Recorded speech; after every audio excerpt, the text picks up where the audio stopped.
ஒரு 6 வயது சிறுவன் திடீர்னு ஒரு மருத்துவமனைக்குள்ள வேகமா ஓடுறான்.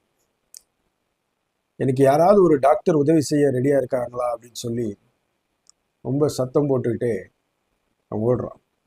அங்க இருந்தவங்க எல்லாம் பதறி போயிட்டாங்க. டாக்டர் உடனே வெளியில ஓடி வர்றார்.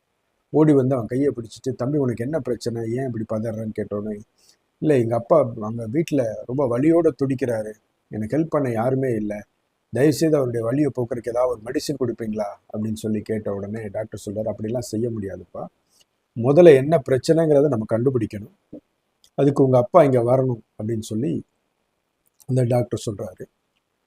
அவன் 2 கையையும் கூப்பி டாக்டர் கிட்ட சொல்றான், சார் அவர் இப்போ வரக்கூடிய நிலைமை இல்லை, தயவுசெய்து நீங்க எனக்கு ஹெல்ப் பண்ணுங்க, நீங்க நினைச்சா எங்க அப்பாவை இப்போ காப்பாற்ற முடியும் அப்படின்னு சொன்னோடனே டாக்டர் சொல்றாரு, அப்படியெல்லாம் என்னால முடியாதுப்பா, ஆனா உனக்கு ஒன்று சொல்றேன், நீ ஜீசஸ் கிட்ட கேளு, ஜீசஸ் நிச்சயமா உனக்கு ஹெல்ப் பண்ணுவாரு அப்படின்னு சொல்லி டாக்டர் சொல்றாரு.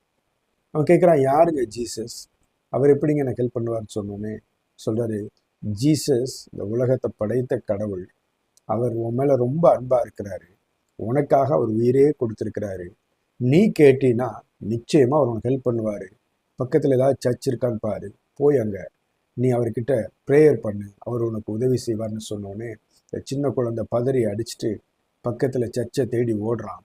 ஓடி போய் அங்க ஒரு சர்ச்சில் இடம் கிடைச்சோடனே உள்ள போய் முழங்கால் படிக்கிட்டு சத்தமா அழுதுகிட்டு கேட்குறான், ஜீசஸ் நீங்க யாருன்னு எனக்கு தெரியாது, ஆனா எனக்கு ஹெல்ப் பண்ணுவீங்கன்னு சொல்றாங்க, உங்களுக்கும் ஒரு அப்பா இருக்குன்னு சொல்றாங்க, உங்களுக்கு ஒரு அப்பாவுடைய வழியை புரிஞ்சுக்க முடியும்ல, ஒரு அப்பாவுக்கு வேதனை இருந்துச்சுன்னா ஒரு மகனுடைய மனசு எப்படி இருக்குங்கிறது உங்களுக்கு தெரியும்ல, எனக்கு ஹெல்ப் பண்ணுவீங்களா அப்படின்னு சொல்லி ஒரு சின்ன குழந்தை கேட்குறான். அவன் கேட்டுட்டே இருக்கும்போது பின்னாடி இருந்து ஒரு பெண் நடந்து வராங்க. நடந்து வந்து அவன் கண்ணீரை தொடச்சிட்டு சொல்றாங்க, கண்டிப்பா ஜீசஸ் உங்க அப்பாவுக்கு ஹெல்ப் பண்ணுவாரு, நீ கவலைப்படாம வீட்டுக்கு போ அப்படின்னு சொல்லி அவனை அனுப்பி வைக்கிறாங்க. அனுப்பி வச்சவங்க அவன் சின்ன பையங்கிறதுனால வழி தவறி போயிடுவானுன்னு சொல்லிட்டு இவங்களும் அவன் கூட கையை பிடிச்சிட்டு, உங்க வீடு எங்கப்பா சொல்லு, நான் வந்து உன்னை விடுறேன்னு சொல்லி அவங்க போறாங்க. வீட்டுக்குள்ள நுழைஞ்சோடனே பெட்ல போய் அப்பாவை தேடுறான், அப்பாவை காணோம். அவனுக்கு பயங்கர ஷாக்கு. அப்பா அப்பான்னு ரொம்ப பதறி போய் கத்துறான். கிச்சன்ல இருந்து ஒரு சவுண்டு கேட்குது, சன் ஐ எம் ஹியர், மகனே நான் இங்கே இருக்கிறேன் அப்படின்ட்டு ஒரு சத்தம் கேட்குது. ஓடி போனா அப்பா எந்திரிச்சு உட்காந்து ஜூஸ் போட்டுட்டு இருக்கிறாரு. உனக்கு பயங்கர ஆச்சரியம், கொஞ்ச நேரத்துக்கு முன்னாடி சாக பழைக்க கிடந்தீங்க, எப்படிப்பா திடீர்னு இப்படி ரெடி ஆயிட்டீங்க அப்படின்னு சொன்னோன்னே, நான் ரொம்ப வழியில துடிச்சிட்டு இருந்தேன்ப்பா, திடீர்னு ஒருத்தர் உள்ள வந்தாரு, அவர் பார்க்கறதுக்கு ரொம்ப அழகா இருந்தாரு, ஆனா அவர்கிட்ட நிற்கும் போது ஒரு பெரிய பீஸ் இருந்தது, அவர் என் மேல கை வச்சு எனக்காக ப்ரேயர் பண்ண அடுத்த நிமிஷம் அந்த வலி போயிடுச்சு, அவர் சொன்னாரு அவருக்கு உன்னை ரொம்ப பிடிக்கும்னு என்கிட்ட சொல்லிட்டு அவர் கிளம்பிட்டாருப்பா, அவர் உன் ஃப்ரெண்டா அப்படின்னு சொல்லி கேட்டார். அவன் கேட்டான், அது யாரு, அவர் பேர் என்னன்னு கேட்டதுக்கு என் பேர் ஜீசஸ்ன்னு சொன்னார். இதை கேட்ட அவனுடைய கண்கள் எல்லாம் கலங்கி விட்டது. அந்த பெண்மணி இந்த லிட்ரல் மிராக்கிளை பார்த்து ரொம்ப ஆச்சரியப்பட்டு போனாங்க.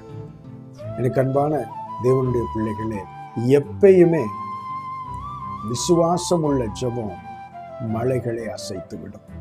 அந்த சின்ன பையன் கபடற்ற ஒரு விசுவாசத்தோடு போய் ஒருத்தவங்க சொல்றதை கேட்டு அவன் ஜெபம் பண்ணதுக்கு பரலோகம் திறந்து அவன் பதிலை பெற்றுக்கொண்டான். இது போல நீங்க எத்தனையோ காரியங்களுக்கு ஜெபம் பண்ணி காத்திருக்கிறீங்கல்ல, பதில் வருமான்னு நீங்க எதிர்பார்த்து காத்திருக்கிறீங்கல்ல, அந்த தம்பி ஆண்டவர் எப்படி நேசிச்சாரோ அதே மாதிரிதான் உன்னையும் என் ஆண்டவர் நேசிக்கிறார். நீ இன்னைக்கு எந்த காரியத்திற்காக நீ கடினமாய் தேவ சமூகத்துல காத்திருக்கிறாயோ அந்த காரியத்தை கர்த்தர் நிச்சயமாய் உனக்கு வாய்க்க பண்ணுவார். நீ சோர்ந்து போகாத, கர்த்தர் உன்னை நேசிக்கிறார், நிச்சயமாய் உன் ஜெபத்திற்கு பதில் உண்டு என்று இயேசுவின் நாமத்தில் உன்னை பார்த்து அறிவிக்கிறேன். கர்த்தர் தாமே உன்னை ஆசீர்வதிப்பாராக, உன்னை மேன்மைப்படுத்துவாராக. ஆமென். God bless you.